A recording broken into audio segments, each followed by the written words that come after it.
Is that one rolling already? Yes. That's good. Right on. So, we are starting a podcast. I never thought of myself as a podcast type of person, but hey, I like talking about movies, and I like talking about movies with you. Thank you, Casey. So, I don't know. I figured we'd try this out and see how it goes. Yeah, I think we were going to try it out, once? Maybe not twice, but just once at least. Yeah, we'll see what happens. I don't know. Yeah, and then we even have a name for this podcast, too. Wait, what is it again? You came up with it. Did I? The name of this podcast is called Movie Cheese because, we don't know what we're going to say. A lot of the stuff's probably going to be a little bit cheesy, but at the same time, I think, they're just maybe a few nuggets of gold, a few nuggets of, it's like, aged to perfection flavor in there. Oh, I like that. Yeah. Aged to perfection. Aged to perfection, as cheesy as that sounds. Throw some wine in there too. Yeah, get some prosciutto cuts. Today, we're going to talk about the Oscars. Yes. And we're going to go over a few categories and kind of pick out our favorites. Go down what criteria we use to pick out the winners in each one. And I guess we're going to compare, what our opinions are with the Academy, because I honestly don't even know who the Academy is, what criteria they use, but I think it'll be good to see. It's the Illuminati of film. I hope one day I'm in there, as well. Yeah, let me into the club too. I want to join the club, yeah. So I guess, why don't we kind of begin? And let's do cinematography. Cinematography, okay. What do you have to say about them cutting it? Okay, so this year's Oscars, right? So it's getting a lot of interesting developments. It's getting a lot of flack. Let's put it out. It's getting a lot of flack because they're cutting out 4 categories this year, and How I think there are their cinematography is a hair and makeup, right? Live action film, short film, and what is the last one again?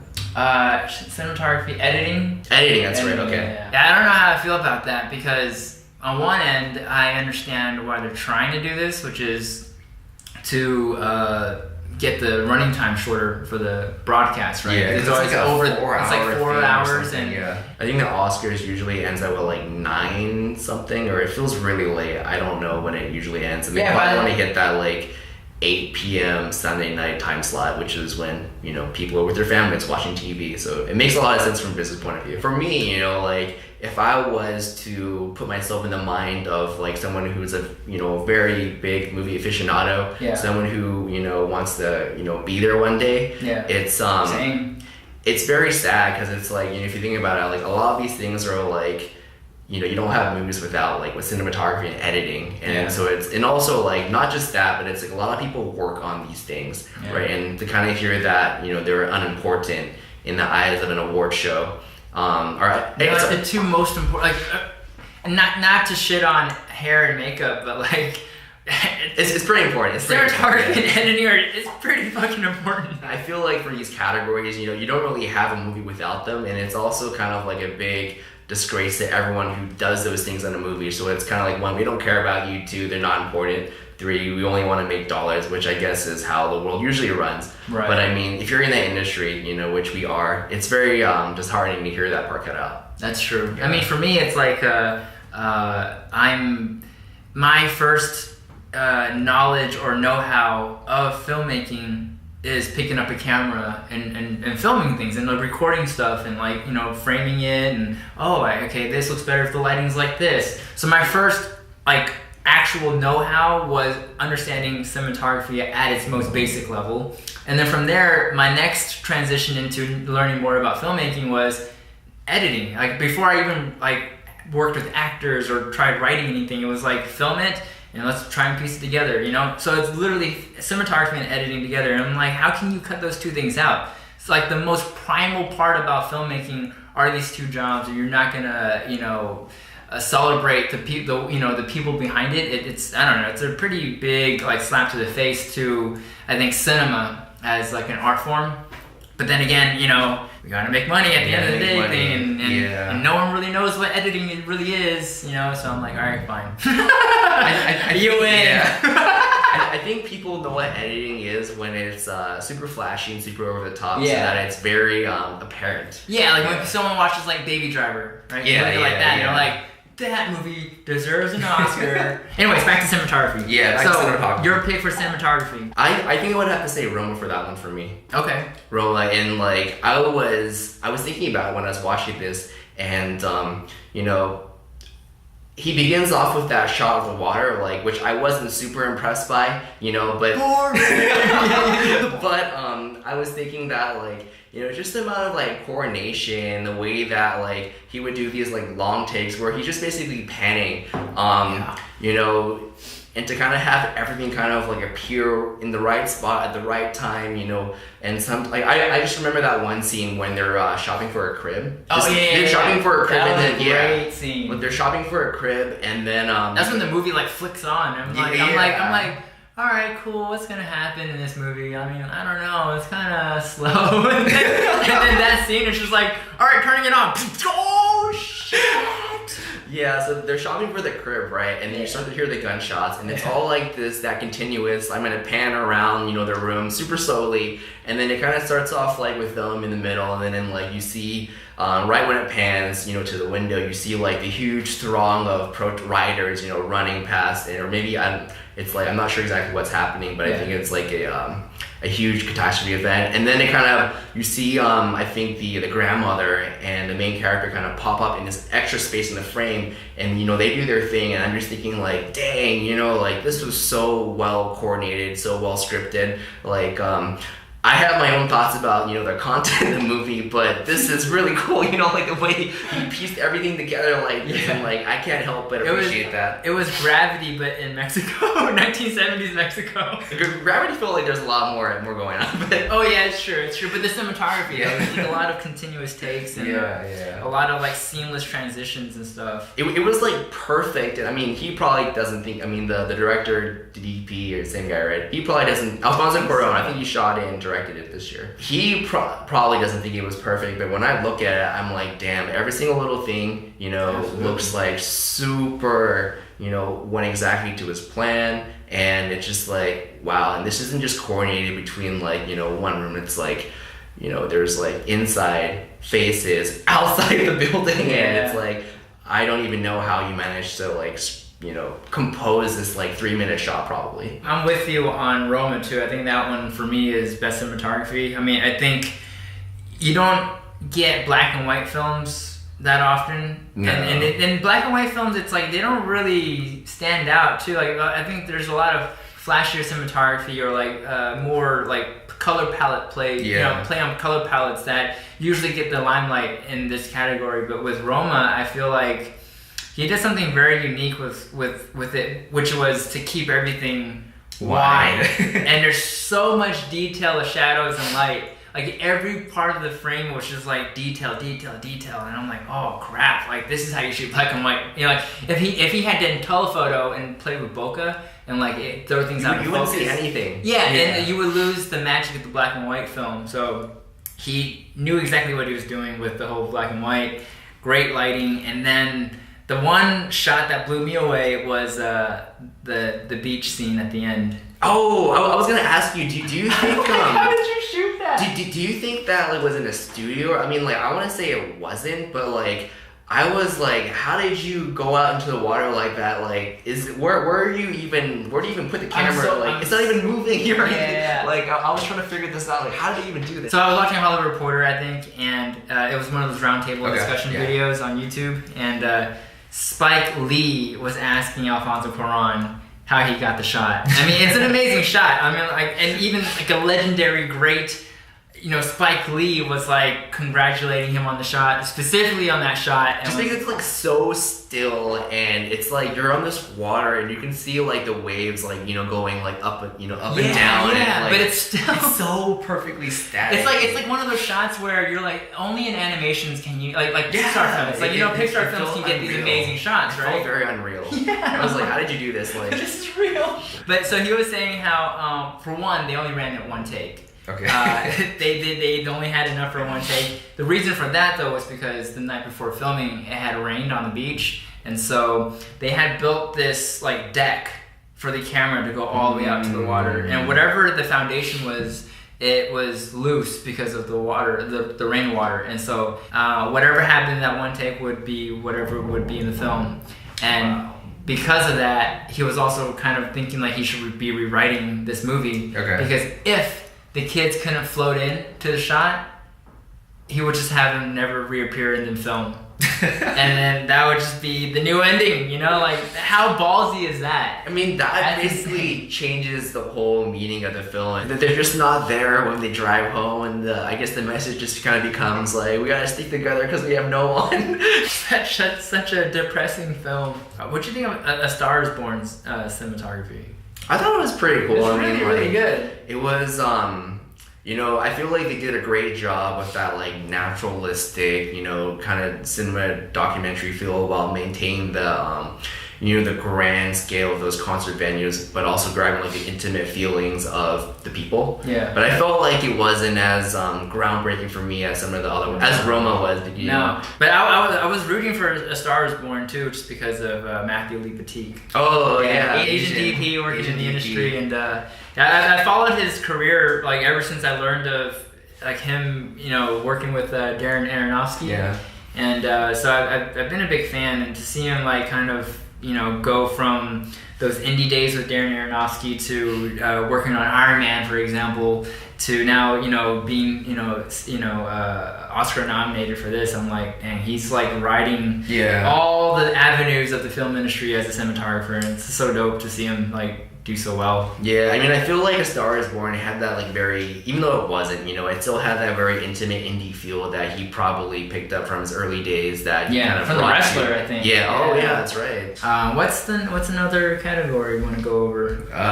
Why don't we talk Best, about actress? Yeah, let's talk about Best Actress. Lead actress? I don't know if I can do this. We'll go for it, but okay. I can't give this one my an honest opinion because I didn't see The Wife with Glenn Close. I didn't see that one either, unfortunately. And then Melissa McCarthy's performance I didn't see in Can You Ever Forgive Me?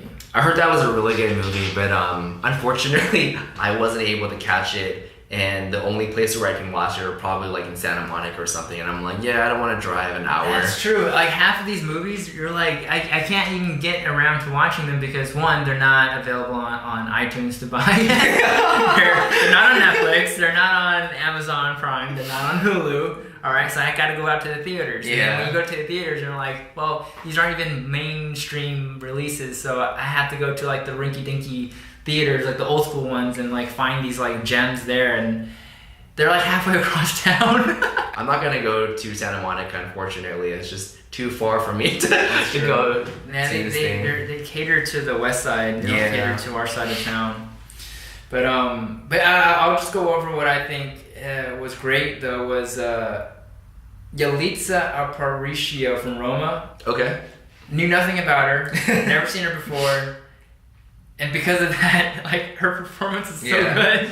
I'm like, you're a real person, you're a real nanny, and you're really going through all these things, and I feel so bad for you. She seemed like, you know, everything that I would think of as someone in that role. Like, I mean, I don't know if she broke character ever because it looked like she did. I mean, everyone in that movie looked like they never broke character, even the little kids.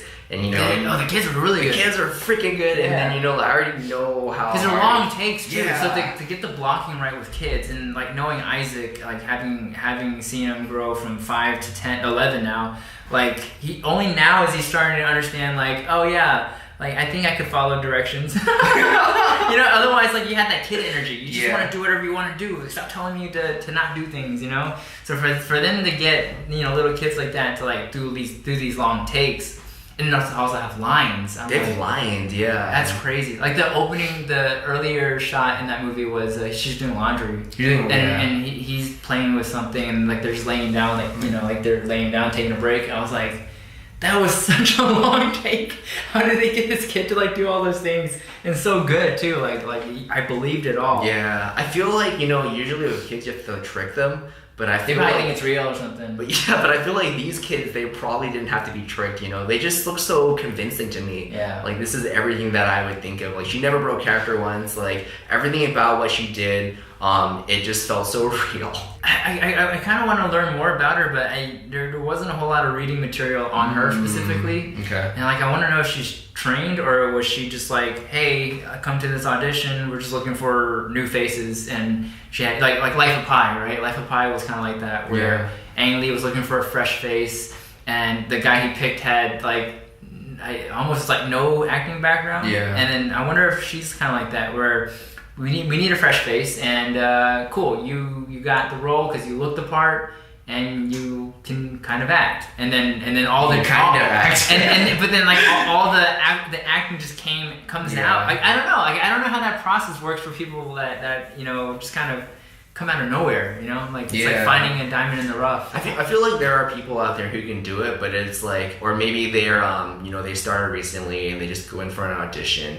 I know the movie Burning was like that, the Korean one, and like the woman who plays like the lead actress, she had started acting recently, and I think she was in a couple of really small things, and then she was just like, I'm gonna go in for an audition, and she beat all these other people and got the part. And, that's crazy. But when she was going in to audition though, she was thinking that I'm just gonna audition and I'll see what happens. I probably won't get it. I'm not gonna think too hard about it, which is, I think, a really good attitude to have, because it's like, you're not putting unnecessary pressure on yourself. Oh, absolutely. But she got the part, and I thought she did a really great job. And that's awesome. Yeah, but I would actually pick a different movie, or a different lead actress. Who would you pick? Can you guess? Olivia Colman. No. But she was really good though. She was so good. She was really good. She was hilarious and also just kind of like manic like the whole time. Yeah. I was like, this is a really hard role to play. Yeah. But okay, fine. You would pick Lady Gaga. You're just going down the list now. Yeah. I would pick Lady Gaga, and here's why. So her major problem, or I guess the character's problem, is that it has like a low self-confidence, especially in like the first part of the film. And I feel like based off the writing, all she really had to work was her nose was, not so great, and she had some trauma from that. I wonder if they wrote that in specifically because of her, or it might have been, was it built actually, into the script from previous, because how it's remade so many times. I wonder if it was twice, right? Or because I know like Barbara Streisand was in the previous ones. Yeah. And she has a pretty big nose too, so I'm thinking, was that written in those versions like that? Like in the nose thing just got passed down, they found Lady Gaga and like, you have to play it because you have the nose too.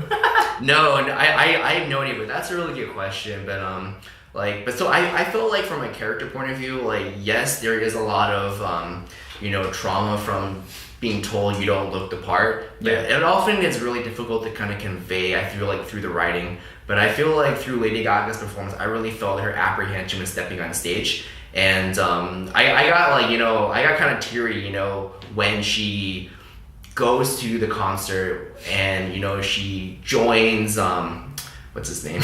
Bradley Cooper on stage, and it was kind of like, she's just like in everything now. But Bradley Cooper on stage, and it kind of showed like, well, she got over her confidence enough to join him on stage, and I was like, well, you didn't really have a lot to work with, but I teared up a little bit when you did that. So something about that performance just really worked for me. I feel like that's also she was able to tap into that.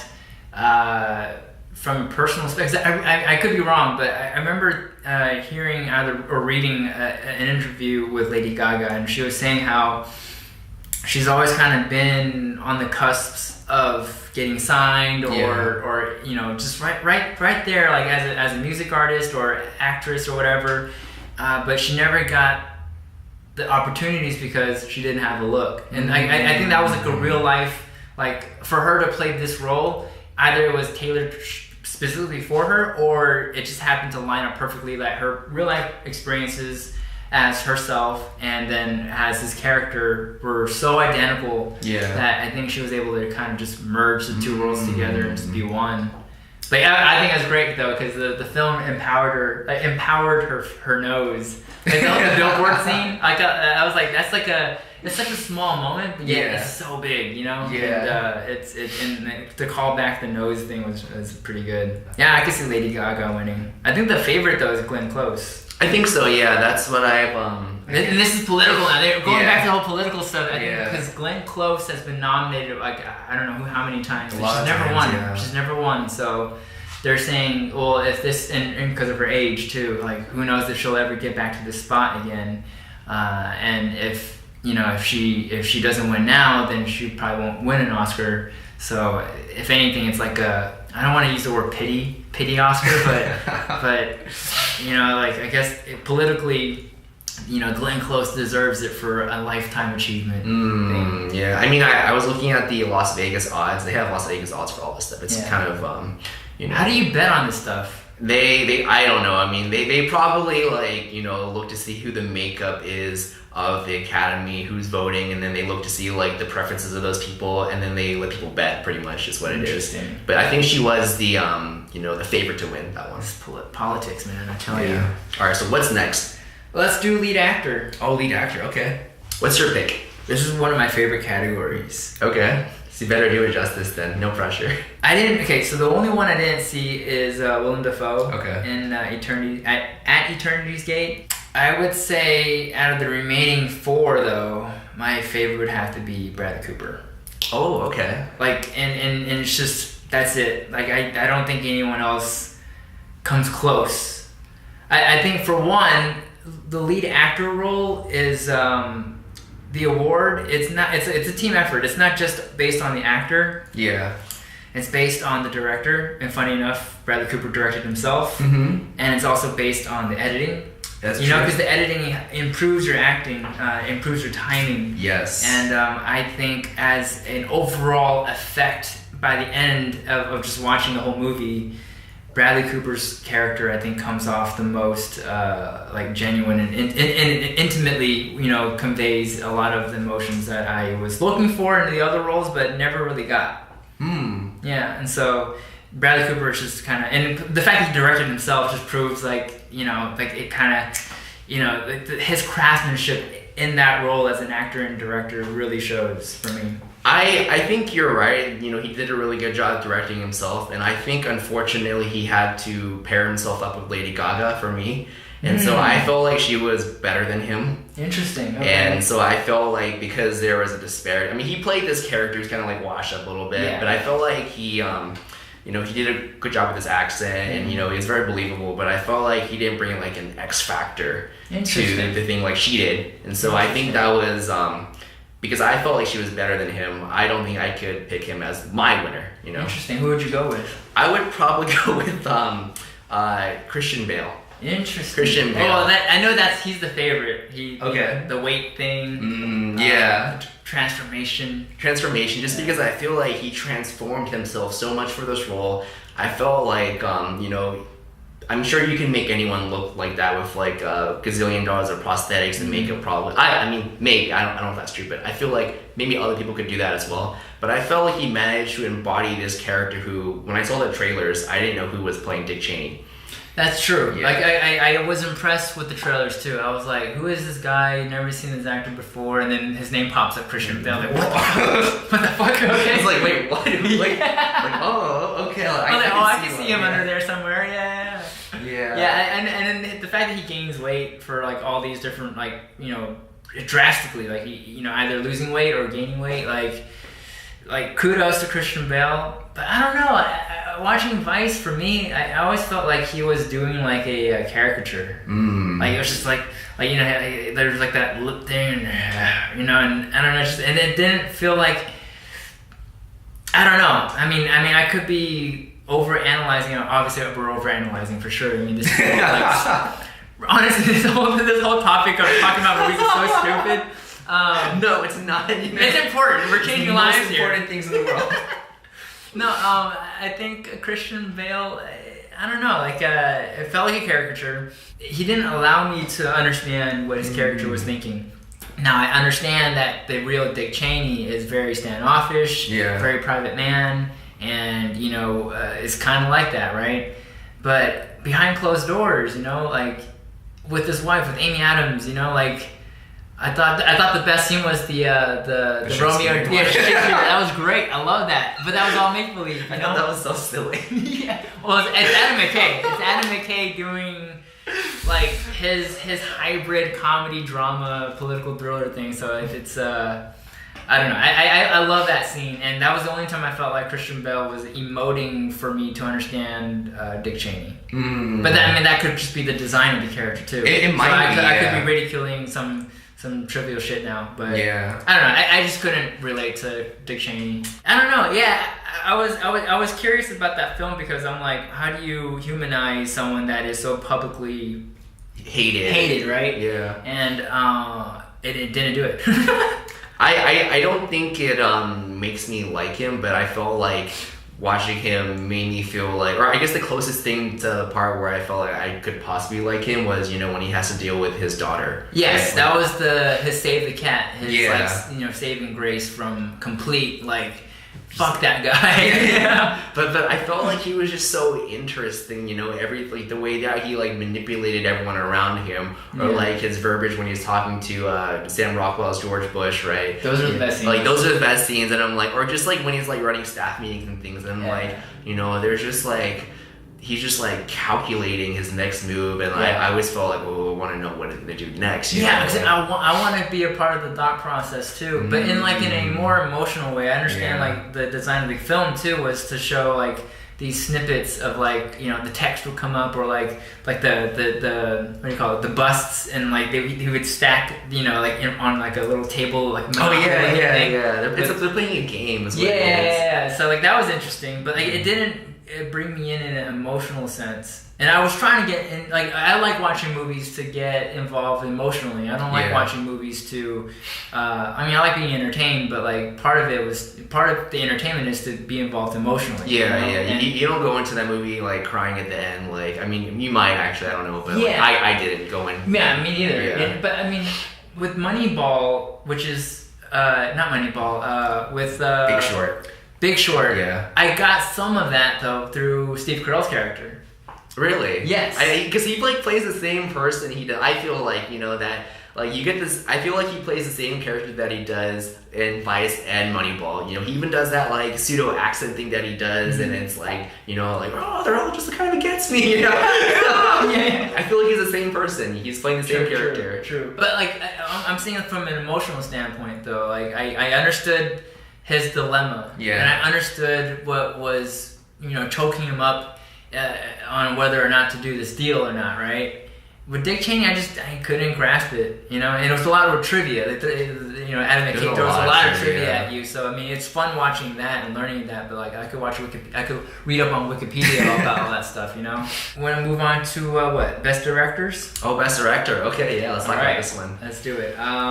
We got Spike Lee for Black Klansman.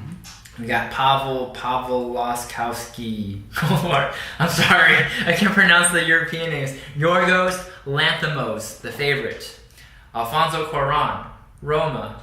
Adam McKay, Vice. That's how they always announce it at the Oscars. They do. They don't go Adam McKay for Vice. They go Adam McKay, Vice. And there's stupid music plays in there. Yeah. I mean, I think what's really cool though is before they even announce it, you know, they have that video playing, where they do a montage of like, I guess, some of the best moments throughout history. Not just past winners. The past winners, and I'm just like, like what are those movies like? I need to watch all those ones now. I feel like you know, super inspired when I see that stuff. It's like a past, and then here's the present, and then it's like winking at you when you're watching. Like, and you're the future. You're the future. So get cracking. Yeah, like where's your screenplay? And I'm like, crap, I didn't do it today. Yeah. But what would you pick? Yeah, let's hear your pick. I would probably go. I didn't see the Cold War, so I didn't see that one either, so I can't include that. Either. Yeah, I would probably go with Yorgos Lanthimos. I guess as someone who wants, I'm also really curious to know as well, like as someone who wants to, you know, or is a director, like what kind of like criteria do you use to evaluate these people? Okay. For me, I think what I evaluate for directors isn't so much like, I don't think of it as like well, I want to be a director too, so I'm going to evaluate them on how I think I would want to be director. I don't know if that's appropriate. I think it's more like when I watch a movie, and I think this is the fairest way because everyone watches movies, right? So the fairest way is to, I think, view it and then like grade it as a viewer and the viewer experience. And for me, I like a mixture of genres. I think that's just the evolution of cinema now. Mm-hmm. Watching just a straight comedy to me is really boring. Like I can't watch like movies like Daddy's Home, like those types of like that, because I just watched that recently. I'm just like, oh my god, I can turn this off. Like just turn it off. I don't like watching straight dramas either. They're really boring. They're kind of depressing, you know. And for me, it's like I always have this philosophy of like, well, you can never really feel too sad about anything until you've experienced the happiness of that thing, right? And vice versa. You can never really feel that happy until you went through the trenches of something either. You know, it's like you got 100 on your test, right? You feel really great if you knew you put in all the work, and you're like, fuck yeah. But if you cheated your way through, it's kind of like, yeah, you know, it's a different feeling. Yeah. Emotionally, you're just not driven the same way. And so, for me, I like watching movies that can bring the best of those two worlds, you know, make me laugh, make me happy about it, make me sad, make me cry, and then merge the two together. And then sprinkle in, give me some fear, give me some nervousness, make it awkward for me, you know, like I love playing with these like very like small minutia feelings, and it's never heavy-handed in any one of these categories. And so for me, Your Ghost, Lanthimos' film, like literally does that. It's like literally like I can't decide if it's a comedy, and sometimes it's so like blended in like in a singular scene that I'm like, I don't know if I should laugh or should I be like scared for the characters, you know? I'm like, I don't know, and like all his entire filmography is like that, and I think it's and no one else does it like him either, you know. So he's got this bit of an auteur kind of vibe about him as well, which I really appreciate, because I like the director rock stars, you know, like the rock star directors are, you know, Wes Anderson, the Coen brothers, Tarantino, Nolan, and now him, you know. And it's like, or like, you know, even Baby Driver director Edgar Wright. They all each have their own unique tone, but they all they're known for their tone and not so much for their genre. You know what I mean? That's true. And they all play in this realm of well, I want to laugh now, and I want to be scared now, and I want to cry now, you know, and it's so beautiful how they do it. And the only thing that's consistent, though, is the tone, and he kind of falls in that category for me.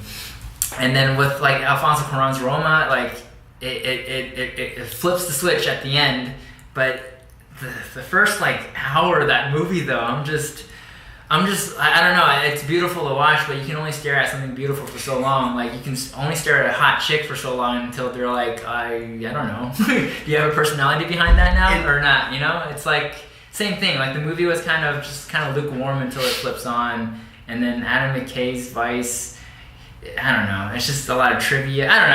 I didn't get emotionally invested in any of these films, so I don't know. I kind of have to agree there as well. Like, I didn't get super emotionally invested in any of these films, like you were saying about Roma, you know, it was kind of like looking at like cool nature photography. yes you know, you can like, appreciate it, but not as a story, not as a whole. It's like moments of it, it's great. Like, moments are great, and then I can kind of like piece together like the whole story after watching the whole thing. But I feel like when I were to look at any one of those moments on their own, they're cool, interesting, but it's like watching like 2 hours of it can be kind of rough for me. I mean, maybe I just don't understand. You know, I think I would have to agree with you on The Favorite for Best Director, just because I felt like he was doing something. I could feel in a way, you could feel his heavy hand, you know, kind of moving the whole thing around, everything from like the fisheye lenses that he always uses to the scenes when, you know, they're shooting, is it ducks or skeet or something? I have no idea. The two people fighting for the favoritism of the queen. Yes. You know, they have these shotguns in their hand, and they're kind of doing this like inner wordplay, and then, you know, they're kind of waving it, you know, around, and you don't know if they might shoot each other by accident. You know, you don't know if they're trying to. I mean, they are trying to threaten each other. They're like cracking jokes, but they're like threatening each other too. It's like, haha, you know, like waving it around, like, so, you know. And I was like biting my nails the entire time, like, oh my god, this is so fucked up. Yeah. Like, I also don't know if I could gravitate towards the emotional content of the film, of that one, but I do feel like I could definitely feel his style throughout, and I feel like he managed to take this, you know, this topic and make it very intriguing to watch. Because, I mean, if I were to actually, like, think about what I would find interesting, you know, is that, you know, there's a war going on, and then, you know, there's all this other stuff going on. It's a war film. It's a war film, yeah. But I mean, he made it kind of feel like high school a little bit, you know. It's like these two people. The opening scenes are great. Actually, how the queen doesn't even know that the war is over or like going on. I'm like, what the fuck? It's like high school, you know. You have these two women kind of jostling over the favor of another woman, right? And then like they do it in like a very, I'm gonna slight that person, I'm gonna lie and to the, you know, the person in the middle and try to get her to like me more than the other one. Right. Like, I mean, I was compelled to watch the whole thing. It was a little bit long. It is long, yes. It was a little bit, the style I'm not exactly used to, but it was very interesting to watch, and I do appreciate that. So I would have to pick The Favorite to win Best Director. Yes. Yorgos Lanthimos. Okay, so that takes us to... Oh, the last one, Best Director. The last one, Best Film. Best Picture, yeah. Best Picture. This is the biggest category. Okay. I have a lot to say about this one. Oh, right. I can't wait to hear it. Okay, we got Black Panther, Black Klansman, Bohemian Rhapsody, The Favorite, Green Book, Roma, A Star Is Born, and Vice. When I first heard this list, I was a little bit sad because two of my favorite movies are not in there. You know? Which one's your favorite? I think the movie that I liked the most last year was Searching. Okay. Searching, I just felt like it was such a trip, like one, I'd never seen any movie like that before shot on screens. But I know that doesn't help at all, in terms of the marketing. Because most people, when they hear that, oh yeah, it was shot on like iPhone, you're gonna watch, stuff through a computer screen. Novelty film. Like they already don't want to watch it because then they're thinking, oh, I don't want to watch like 240p footage, on a huge 4K projector in the movie theater. Like that just sounds horrible and bad. Right. But I mean, I just felt like the performance and seeing him kind of like dive deep into the computer. It was so creative in the way that it was written, in the way that it was shown, and like the emotional acting of John Cho, playing this. That's his best role. Yeah, he has had the most to chew on. As an actor in that role for sure. Like he was a serious character. Like it's so hard to watch characters like that who are like harming themselves. From achieving their goals. But I feel like when you feel like that, then that's when they do a really good job. I just felt so bad for him when I was watching him throughout the whole movie. And so that, based off the way that it was kind of put together with like the story, that was my favorite film of the year, actually. And I think the second one was probably 8th Grade. Oh, that's my favorite. Like I'm so kind of like, I understand he's a newcomer, like as a filmmaker, but like, but I mean that's okay. I know, but like, Bo Burnham created something that was really, really unique to me, and for him to not get any mention by the Oscars, because he made his rounds in all the other film festivals. Like he was there. He even won like Best New Director in some other, I think, Directors Guild maybe. I don't know. I could something like that. Yeah. But yeah, so like, and I felt like his movie should have been in Best Picture for one, because I feel like the body of Best Pictures right now, there's a lot of mediocrity. It's a year of mediocrity in the Best Picture. I'll start with my least favorite, Bohemian Rhapsody. Okay. I didn't even finish the movie. It was bad. It was like, I'm not joking you. This is not a movie. This is like cleverly edited moments of a person's life, acted by a really good actor, but also the performance is kind of like it's been run over by the director and the editor so badly that I don't even see the great performance that everyone's talking about. You know what I mean? Like I feel like it didn't cut to the right moments. The rhythm's really off. Like how he gets into the band, like I think that was really dumb, because he literally walks up to the band conveniently 5 minutes beforehand, the lead singer leaves, and then he goes, "I want to sing for you in the streets." And then the other guy's like, "Oh, you have a good voice. I'm going to harmonize with you right here in the streets." Oh, we made a connection. And he goes, "I'm going to walk off into the street now, and you think about it. That's my audition for you guys." I thought that part was cool. What? I liked that part, actually. What? No! I liked it from a point of view of, like, seeing someone go up there to prove. It's like, well, you don't believe I can do, well, I'm going to prove you wrong. Right. I really like that. I like that too. It's an underdog story. And then, but I do agree that how neatly it fit, though. How neat. It was like Tetris, if all the shapes were the little square ones. I thought he did a great job with what he had to work with, and I think that was just a writing thing, obviously they didn't think that was super important. They just wanted to see him show his talents, his singing, and I think they did a good job with that. But yeah, it was a little bit it was a lot of excerpts that kind of worked well by themselves, but together as a film, I'm not sure what I'm supposed to, I guess, be yourself, right? As a character, I don't think he really went through. So okay, when you're watching a movie, right? Yeah. A solid main character by design should have a flaw, and they need to overcome it, right? Yeah.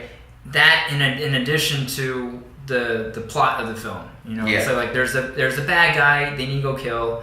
Plus, I'm really shy, and I need to overcome my shyness. You know, like, and those two things need to work together. Yeah. For Freddie Mercury's character, I'm like, I don't think he was ever like he had multiple things he's balancing, right? And it's like, you know, like being honest with himself about, you know, his sexuality, his ethnicity, like cultural heritage, his father, and then he's selfish as crap. He's super self-centered. But none of these, I think they juggle them all almost evenly though. They juggle them so evenly that I'm like, well, I don't know what kind of movie this is, because a movie should, I think, in my opinion, you know, decide, like, one should probably echo way more than the other ones. And the other ones are like smaller, sprinkled in, and so I couldn't tell if it was an LGBT interest movie. Yeah. I couldn't tell if it was a cultural, like, we're trying to do like what Black Panther, Black Klansman, Green Book, and Crazy Rich Asians are trying to do. Yeah. I couldn't tell if it was trying to just do an honest character movie about a guy that was very egotistical. Yeah. A lot of people didn't even seem to, like, the characters that he's surrounded by didn't even seem to really mind it all that much until the end. Randomly in the end, they're like, you know what, you're really selfish, man. And I'm like him walking in late to a meeting and demanding that guy be called Miami out of nowhere, and then he's like, I'm Miami now. You know, I'm like, what the fuck am I watching, man? This is like random. It's almost as if the filmmakers were like, we have a plethora of trivia of the Queen band, the band Queen, and about this guy Freddie Mercury, and we're just big fans of Queen and Freddie Mercury, so we're gonna put all this trivia into the movie. And then, you know what? You know, all the story elements, let's not worry about that too much, because that's not what people are going to care about. People aren't going to care about the story. They're going to care about the trivia. And they're partly right about that, actually. Anyone who goes in thinking that they're going to have a good time because of the music had a great time, which is what I want. True, the music is great. But I'd rather have read the Wikipedia page of Freddie Mercury and listen to Bohemian Rhapsody while at the same time. Like, that would have been a better time than watching this movie. I kind of agree with you there. Like when I watched it, you know, in the first couple of scenes, you think that it might be he might be dealing with being closeted and trying to come out to his family, right. And it might be cultural as the problems. But then it kind of evolves into this, you know, he's egotistical, and I think that is the main issue that they're really exploring throughout the whole movie. Like, but you are right. Like, it doesn't set it up, though. It doesn't set it up. It kind of wanders for a little bit before it decides that this is what we're gonna talk about. Yeah, like, I mean, that's what they talk about. But then, you know, there's also the aspects of like, well, I need to tell my dad who I actually am. You know, and it's like, well, where did that come from? How come that's not really, you know, explored at all? I feel like it was a film that they couldn't decide on what it was trying to do. Yeah. And I can't believe that kind of film got nominated for Best Picture. I feel like I'm whining about something that's so unimportant to the rest of the world, to the greater good of the world, but man, it's a travesty to cinema, man. This is crazy. I read some comments saying that this might be one of the lowest ever percentage, you know, films nominated for an Oscar. Lowest percent? Oh, like, I guess like a Rotten Tomato or something. I agree. I feel like the Academy, I guess, is so kind of stuck in between this world of Twitter and, like, you know, like the whole, like 2 years ago, like hashtag Oscars so white, right? Yeah. And I think they tried their best this year to force all the nominees to have some form of like ethnic social diversity issue. Or you know, LGBT issues, or something that would bring in the conversations that, you know, the Twitter sphere deems important and deems like should have a platform, right? Yeah. For me, I feel like it left out a lot of good movies by doing that. Like they're like, cool, like people need these stories are important, because I agree, these stories are important, but not at the cost of exiling other films. You know, for example, I think Eighth Grade was a movie that was kind of just left on the stoop. To me, though, as a craftsman, as a filmmaker, I feel like that movie did a much better job at exploring a theme. You know, it's like, for me, movies, a good movie at least, should be kind of like a college essay. Yeah. A very entertaining, visceral college essay. You know, it's like you should decide in the beginning of the film what you're trying to explore, and you should explore it thoroughly. You know, turn every stone over, and then also throw in some laughs and tears. You know, and I think Eighth Grade did that very, very well. Yet it didn't get the limelight I think it deserves. And then in comes Bohemian Rhapsody.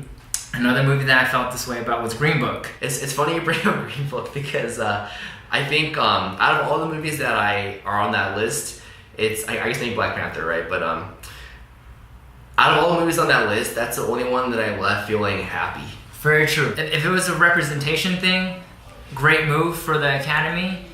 But I think it is a representation thing. Absolutely, yeah. They're trying to be trendy, and I also feel like these three movies, like Black Panther aside, I guess Black Klansman and Green Book, the way they handled racism, which is exactly what these movies were designed to explore, I didn't feel like they actually explored racism. And I feel like it's very reflective of how sensitive our generation is to racism, that even the way they made the movies, they didn't push the boundaries. They didn't push the boundaries. Yes, I didn't feel like I hated any particular person in the movie. I didn't feel like I felt sorry enough for any particular person in the movie. Not that I have to, but like a Disney movie. Remember the Titans. Remember the Titans, okay? Kids movie, rated PG, and it's a Disney movie. That made me feel so much more invigorated about racial divide and the need to racially like heal, you know, as a nation. And they did that with a football movie. It made you feel something. Yeah. Anger, happy, sad, everything. It did so good. And then on top of that, it allowed the characters to learn, to join forces, and to, you know, become, you know, one, you know, create a sense of unity. Yeah. Green Book does that too, and Green Book actually does a really good job at creating the unity part. Green Book does a really good job of creating the unity part. Like, I love those characters, by the way. They have awesome chemistry. Like, you know, like they don't start off in very far away places. It's very like when I watched it, you know what I was thinking? Like, I'm watching a 90s rom-com. A bromance, 90s rom-com. You know, for friendship, and it's like the same formula that they come together. And like I had a great time. Opposite sides of the spectrum. Yeah. Like I had a great time watching them do it, but I mean, it definitely feels like when you watch the Green Book, it's like everything is so like glossed over to not offend anyone. And it's like, well, you know, even in the confrontations of like race and you know, like power dynamics, they feel like this is what everyone in their mind wishes would happen. This is what they wish racism was. Yes, it's like, but it's not true. Like, and especially if you like were to you know, look at the timeline. Yeah. Right? 1960s. That's a really dangerous time. This is like, it's fucking violent. Yeah. It's fucking violent and dangerous, and I didn't feel in danger from any of the characters. You never feel danger. There's one scene where there's a bar fight scene, right? Mm-hmm. And I think that was the only time where like they brought in some of it. But even the bar fight, the characters that were involved in the bar fight, I was like, oh, you're gonna come down here, Yankee, blah, blah, blah. And it was like, dude, this is like cartoony. It's like cartoon characters, you know, portraying something that was so serious. And I actually felt like it was a slap to the face of the whole, like, movement, civil rights movement and stuff. I'm like, something like this needs to be dealt with a little more, what's the word? Realism. Yeah. Because like when you sugarcoat it like that, it's almost like you're erasing the severity of some of the problems that were back then, and you're not giving it. It's like erasing the history books in a way, you know. Even though you're mentioning it, but then if that's what's happening today in 2019, then what happens 30 years from now? Yeah, you're gonna further erase it because you're so much more ashamed of it, or you don't like it. What is the cause of of needing to sugarcoat something like that. And it felt very like revisionist. It's like, this is what you know, probably a lot of white people, you know, oh yeah, look at that black person over there standing up for himself and you know, calling the president, like like, you know, or not the president, but you know, the president's brother, right? And yeah, this is something that anyone can just do, and like, you know, he can go in there and basically how perfect, like how perfect textures again. It's like you're getting all the same shapes again. I'm like, oh my god. So that's something that, you know, I really you know, didn't appreciate. But I can't deny the fact that it was effective. It was effective, and like out of all the movies there, that's the only, I guess, in Black Panther, you know, but I would probably pick Green Books, and I felt happier at the end. Like that would be my pick for the best picture out of the ones in the list. Just because of the pure enjoyment value that I took away from it. And you know, but I do agree 100% that like that was not my favorite movie of the year. My favorite ones are not on the list, and you know, like if I had to pick one on the list, it would be that one. But I do think it's a very glossed over approach to some very serious issues. But I guess, like you were saying before, that was the most palatable that, you know. Given the tone of the film, I was like, this is actually really good. They're good. I loved it. I loved every bit of it after a while. But yeah, for me, I think I would pick A Star Is Born. A Star Is Born? Yeah. I don't know. It's just it's a very cohesive experience. Yeah. When you watch A Star Is Born, it's very palatable to me to like it as well. And it doesn't shy away from the darkness. Oh no, it doesn't. It doesn't shy away from the darkness, which I appreciate. It's the alcoholism. Yeah. So I don't know. I think that's my pick. Yeah. How do you feel about Black Panther being on this list? I don't know if like I would have put. I mean, I obviously wouldn't have put it on the list. I mean, I enjoyed it when I saw it, but I mean, and I did like how they managed to add some more, you know, black. You know what the you know, black people are experiencing. You know, I love Killmonger's characters. Dope. Like I like how they managed to also bring in some of this you know, realism into a Marvel film, which I don't really see in any of the other ones. You know, they're all just like comic book villains, and they don't really have. I think they needed to. I think there's a responsibility for the filmmakers, like Ryan Coogler. Like he's one of my favorite directors right now, because this is the biggest platform for any black movie. You know, like it's a Marvel film. I mean, it's bigger than Tarantino's name. It's bigger than Spike Lee's name. The reach of this film is huge, and so for him to understand like the importance of getting some sort of social consciousness into this film was genius on his part, and actually executing it in a way that was very tasteful. I think it was great. When I first saw Black Panther on this list, I didn't know what to think, and I almost like disagreed with it. But then I thought about it, and I thought about the, you know, the whole like social climate, and from a business sense too, making over $1 billion in the box office, and everything that comes with the package of Black Panther. I'm like, you know what? If I didn't like Star Is Born so much, I might be rooting for Black Panther to win the Oscar. I don't know. Maybe this category should be retitled Most Impactful Film. Maybe. Then I would understand a lot of the, you know, the films in this thing. True. This category. It's, oh yeah, well, most impactful film, you know, I could pick Black Panther as well. So this is our first podcast, right? Film Cheat. Oh, what was it called again? You know, let us know if you want us to do it again, because, you know, we love talking about movies, and we figured that like, well, we might as well just record it and see what happens, and see if you guys out there like it. So yeah. Right. Peace out. Peace out.